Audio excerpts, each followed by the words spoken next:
बहुत short notice पर और आप सब उपस्थित हुए, आपका हम अभिनंदन करते हैं, स्वागत करते हैं। हमारे विधानसभा में आरा नगर के 45 वार्डों में और आरा मुफस्सिल के यानी आरा प्रखंड के 12 पंचायतों जो योजनाएं चल रही हैं और जिन बड़ी योजनाओं को भी सरकार ने मेरी और मेरी पार्टी के पहल पर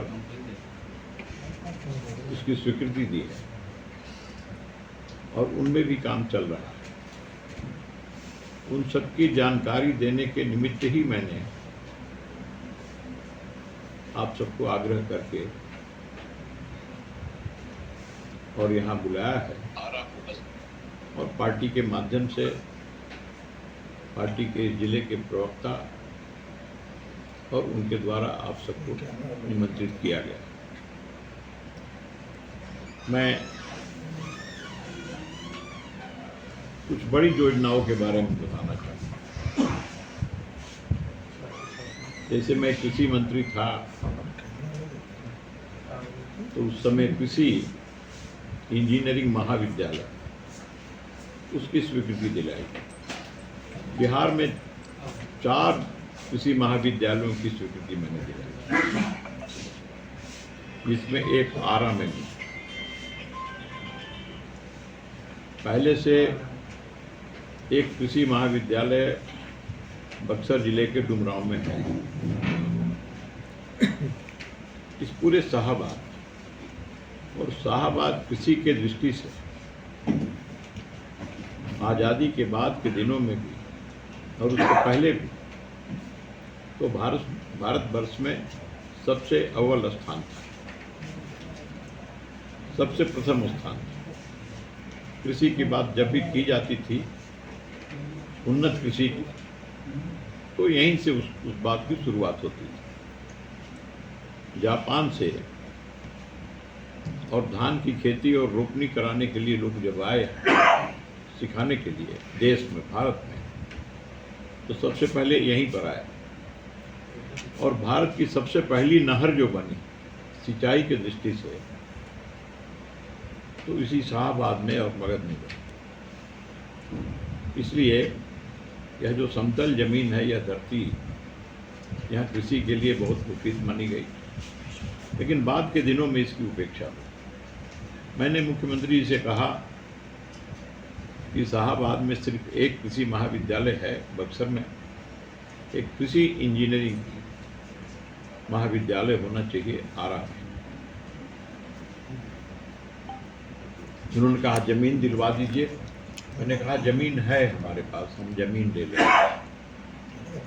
जापानी फार्म में हमने प्रयास किया और वहाँ कृषि विज्ञान केंद्र था जो भारत सरकार का था। उस समय भारत सरकार के कृषि मंत्री से मैंने आग्रह किया और उसके लिए 25 एकड़ जमीन हमने सकड्डी में उपलब्ध करा दिया और कृषि इंजीनियरिंग महाविद्यालय के लिए इस जमीन की स्वीकृति करा दी और ये जमीन बिहार सरकार को केंद्र सरकार के द्वारा ट्रांसफर भी कर दी गई। ये सब मैंने उसी समय करवा दिया, लेकिन भवन नहीं था तो पढ़ाई शुरू करनी थी और पढ़ाई मैंने तुरंत उसको शुरू करवा दिया। उसके प्रिंसिपल, उसके स्टाफ, उसके कर्मचारी सबकी नियुक्ति हो गई और डुमरांव में वो महाविद्यालय चल रहा है। ये 4था सत्र है जब जो पूरा होने जा रहा है। अब तो भवन 140 करोड़ रुपया सरकार ने उसकी स्वीकृति कर दी और भवन बनने का काम शुरू हो गया। मुख्यमंत्री जी ने जुलाई महीने में ही उसकी स्वीकृति दे दी। पूरा काम चल रहा है। दूसरा है बांध का काम। ये रघुटोला होते हुए धनुपरा से और चंदवा जोड़ने का। ये मैंने समाधान यात्रा में, फिर प्रगति यात्रा में मैंने अपनी मांग को रखा विधानसभा में कई बार, पीछे और इस मांग को रखने के बाद सरकार ने सकारात्मक जवाब दिया, कहा कि धन के उपलब्धता के आधार पर हम निकट भविष्य में इसको ले लेंगे। धन उपलब्ध हुआ, मुख्यमंत्री जी ने उपलब्ध कराया। जब आए थे तो हमने कहा कि धन तो उपलब्ध है, इसमें दे दीजिए। उन्होंने इसकी स्वीकृति दी और इसके बाद उसमें अब काम लग गया, वो भी काम हो रहा है। यानी आरा से बक्सर और पटना से आरा, ये दोनों एनएच को जोड़ने वाली एक सड़क इस बांध के द्वारा प्राप्त हो जाएगी, उसमें काम चल रहा है। नगर के अंदर कई ऐसी योजनाएं हैं जिन योजनाओं पर काम चलने लगा है और कुछ टेंडर के प्रोसेस में है, उसमें पैसा भी आ गया और उसकी स्वीकृति भी मिली। मैं उन सब की सूची आपको दूंगा और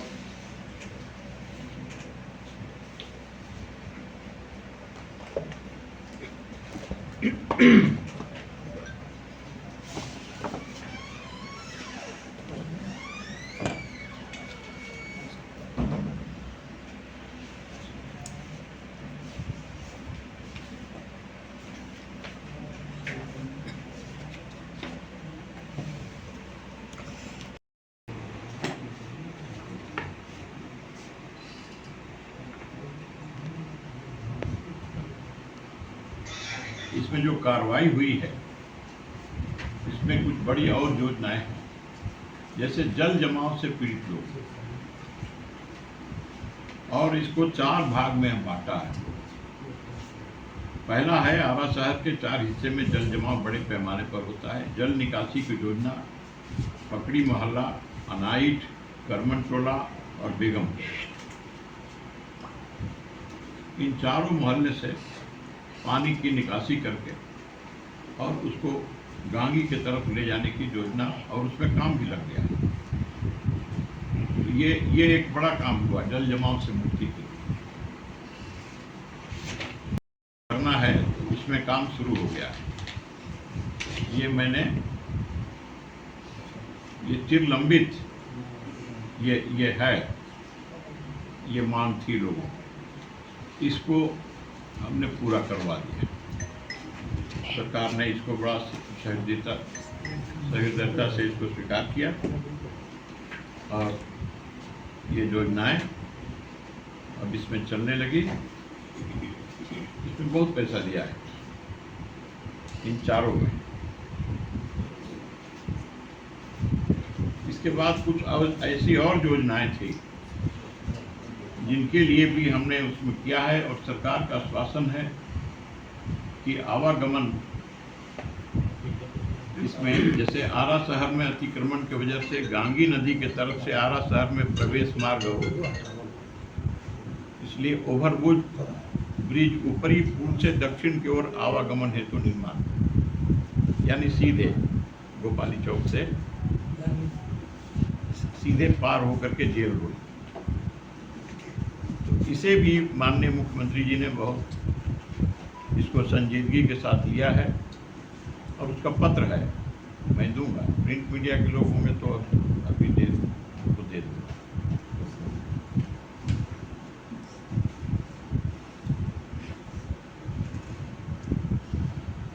आरा बक्सर 4 लेन आरा सलेमपुर पथ से उतरने हेतु ये दोनों तरफ जो आरा सलेमपुर पथ है, अप्रोच रोड नहीं है, अप्रोच रोड नहीं है दोनों तरफ से, तो ये अप्रोच रोड देने के लिए भी मैंने बात किया है। एक तरफ से उनकी कुछ है तकनीकी दिक्कत, इसलिए उस तरफ से नहीं दे रहे हैं। एक तरफ भी कच्चा रास्ता है, हाँ, नहीं दे पा रहे हैं। तो हमने कहा कि उसको ओवर ब्रिज बना करके दे दीजिए। तो इस पर वो विचार करने के लिए उन्होंने कहा कि हम इस पर विचार करेंगे और वैसा अगर होती है उसकी फिजिबिलिटी तो हम उसको देंगे। गोपाली चौक से गोला रोड होते हुए गांगी पुल तक फ्लाईओवर का निर्माण, इस संबंध में भी माननीय मुख्यमंत्री जी ने कहा है, उसका पत्र भी है और उसमें भी कार्रवाई हो रही है। ये एक बड़ी योजना है जिसकी स्वीकृति भी मिल गई है और ये निकट भविष्य में होगा। फिलहाल आरन देवी के चारों तरफ से होकर के और इधर सिंडिकेट की तरफ से, उधर गांगी की तरफ से, इधर गोपाली कुआं की तरफ, इसको सब लेकर के और एक योजना सरकार ने तत्काल रूप से उसकी स्वीकृति दी है। फिलहाल ये काम चलेगा। बोड़ा रोड में देखते हैं रास्ता बंद है, अतिक्रमण तो इसकी स्वीकृति हो गई है और ये काम बस अब लगने जा रहा है। उसकी स्वीकृति मिल गई, पैसा भी आ गया, टेंडर में है जी, टेंडर में। पकड़ी, अनाइट, करमन टोला और बेगमपुर, इन 4 महलों में जो पानी का जो जल जमाव जो होता है, इससे मुक्ति दिलाने की योजना प्रारंभ हो गई और इन चारों स्थान से पानी निकाल करके और गांगी की तरफ ले जा करके गिराने की योजना है। क्षेत्र में हमने बड़ी योजना थी, सिंगही, सोभी डुमरा, बड़का डुमरा, निर्मलपुर, सैदपुर, बभनौली, आरा सलेमपुर पथ को जोड़ना था। ये योजना इसकी स्वीकृति दिला दी, इसमें काम भी लग गया और काम हो रहा है। लच्छनपुर मोड़ से हसनपुरा पथ का उसकी स्वीकृति मिल गई। दोभा बाजार से दुरौंधा दुसौंधी टोला और उस बस्ती को जोड़ने का काम भी टेंडर में आ गया। चौमुखा से नागोपुर दलित बस्ती तक का पथ का निर्माण, इसकी स्वीकृति मिल गई। कायम नगर से आरा शहर के पूर्व होते हुए दक्षिण के तरफ 0 माइल तक 4 लेन पथ का निर्माण, इसकी भी स्वीकृति मिल गई। तो ये सारी योजनाएं प्रगति यात्रा के दौरान मुख्यमंत्री जी ने उसको स्वीकृति दे दी और उसमें पैसा भी आ गया और इन योजनाओं में आगे का काम हो रहा है। ये तो है, ये 20 पाना का होगा, इसमें 30 मारा हुआ है जो हमारे विधानसभा से 20 पाना। ये सारी योजनाएं लगभग 12 करोड़ की योजनाएं, योजनाओं का ये देखिए सारी योजनाएं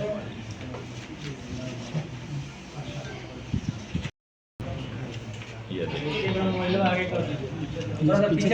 क्षेत्र में आ रही चल रही है।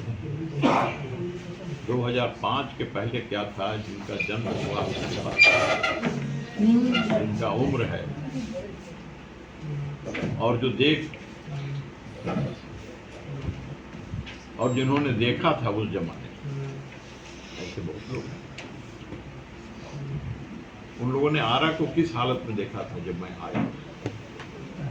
इस जिले में भारतीय जनता पार्टी की एक भी सीट नहीं थी, न एमपी था, न एमएलए था, और वो एक अलग प्रतिष्ठित था लालू जी के जमाने में।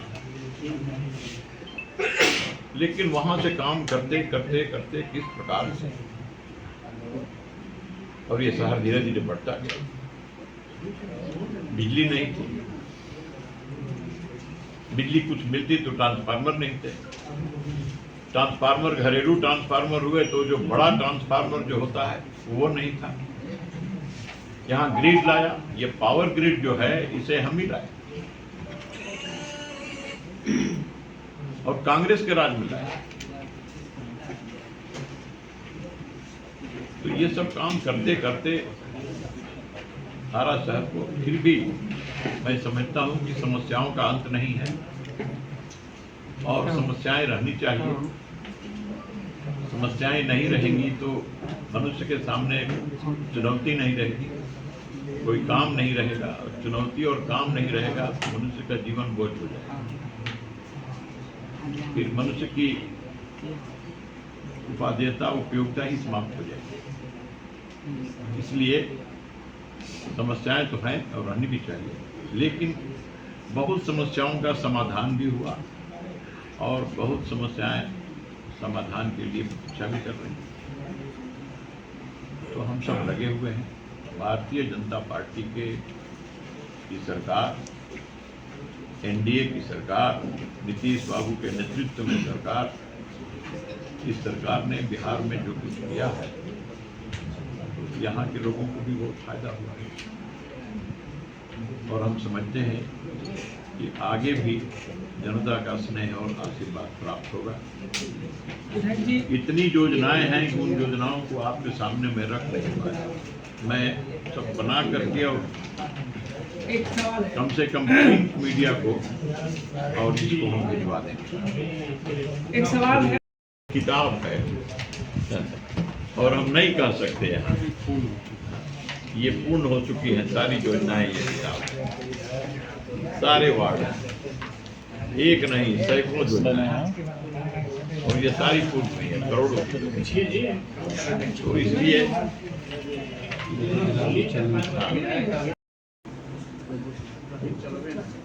आप लोग चाहें तो हम आपको भिजवा देंगे प्रेस में। आप लोगों का समय है तो देख लेंगे। गौरव कोई सवाल नहीं। और उन्होंने कहा है कि इन सभी पंचायतों को, और मैंने इसमें पटना में भी बात किया है, जो आपदा विभाग के हैं उनसे भी बात किया, तो जो फसल क्षति है 100% सभी पंचायतों में, हमारे 9 पंचायत प्रभावित है और हमने 9 पंचायत के लिए दे दिया है। कौन कौन से पंचायत है जिसके बारे में आप बात की है? तो है लिखित है, दे देते। एक दो पंचायत के नाम बोल देते तो ठीक है। पहला पंचायत है पिनौटा, दूसरा है भपुरा, तीसरा है महुली, चौथा है कणारी, पांचवा है मखदूमपुर डुमरा, छठा है दौलतपुर, सातवां है रामापुर सनदियाँ, आठवां है गंगाहर, नौवां है छोटी सनदियाँ। ये है कुछ इसके बारे में पॉजिटिव है? पॉजिटिव यही है कि फसल क्षति जो है वो सबको प्राप्त होती है, सारी पंचायतों। बाढ़ जो है, बाढ़ के कारण जो है, मेरा दावा है कि 9 पंचायत के 9 पंचायत प्रभावित है और उसमें भेदभाव नहीं होना चाहिए कि एक वार्ड को दिया दूसरे वार्ड को नहीं दिया, उसमें भी इस परिवार को दिया उस परिवार को नहीं दिया। अनेक प्रकार की उसमें अनियमितताएं होती हैं, पिछले वर्ष भी हुई हैं। मैंने कहा है कि ये गलती नहीं दोहरानी चाहिए, और दोहराने से लोगों के बीच में असंतोष होता है और जो लाभ से वंचित होते हैं, तो ये अच्छी बात नहीं है, उन्हें बहुत तकलीफ होती है।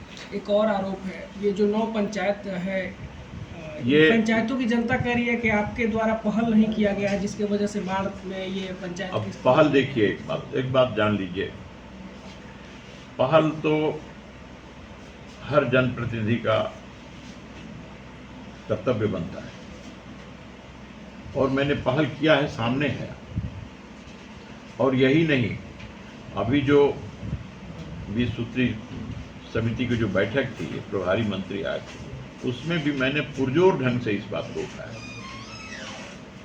लेकिन जो बाढ़ का जो क्षति जो है, वो मिलने का जो तरीका है, जो नियम है सरकारी, वो नियम कुछ इसी प्रकार का है जिसमें हमारे जैसे प्रतिनिधि का या किसी का, एमपी का, एमएलए का, बाकी और इवन जिला परिषद का कोई रोल नहीं है।